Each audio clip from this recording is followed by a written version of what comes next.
महाशिवरात्रि रे करंतु एई 9टी उपाय देखंतु चमत्कार। महाशिवरात्रि दिन महादेव अर्धरात्रि ब्रह्मांक अंशरू लिंग रूप में प्रकट होइथिले। केतेक जगार मान्यता अछि एही दिन भोलेनाथक विवाह माता गौरी सहित होइतिला। एही दिन विधि विधान सहित महादेवक पूजा अर्चना कले सबु मनस्कामना पूर्ण हुए।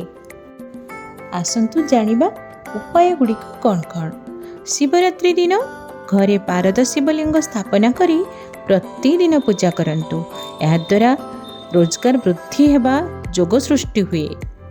शिवरात्रि रे गरीब को भोजन करांतु। याद्वारा घरे केबे अन्न कम हेब नाही। पितृलोकଙ୍କ आत्मा को शांति मिलिबो। पानी रे कला राशि मिसाई शिवलिंग को अभिषेक करांतु एवं ओम नमः शिवाय मंत्र जप करंतु। याद्वारा मन को शांति मिलिबो। शिवरात्रि दिन अट्टारे 11टी शिवलिंग बनातु और 11 थर यार जलाभिषेक करंतु। एही उपाय कले संतान प्राप्ति हुए। शिवरात्रि रे 21टी बेलपत्र रे ओम नमः शिवाय लेखि शिवलिंग रे चढ़ातु। याद्वारा सबु इच्छा पूरा हेबो। शिवरात्रि रे नंदी को घास खाइबा को दियंतु। याद्वारा जीवन रे सुख समृद्धि आसीबो और समस्या मुक्ति मिलिबो। शिवरात्रि रे महादेव को राशि किंबा ज चढ़ातु।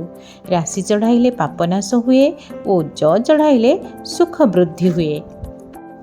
जदि विवाह रे बाधा सृष्टि हेउची तेबे शिवरात्रि दिन शिवलिंग रे केसर मिसा क्षीर चढ़ातु।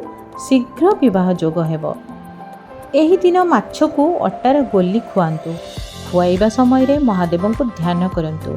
यह द्वारा धन प्राप्ति हुए। फ्रेंड्स, वीडियोटी केमिति लगिला कमेंट रे हर हर महादेव लिखि जणांतु। वीडियो को शेयर लाइक अवश्य करंतु।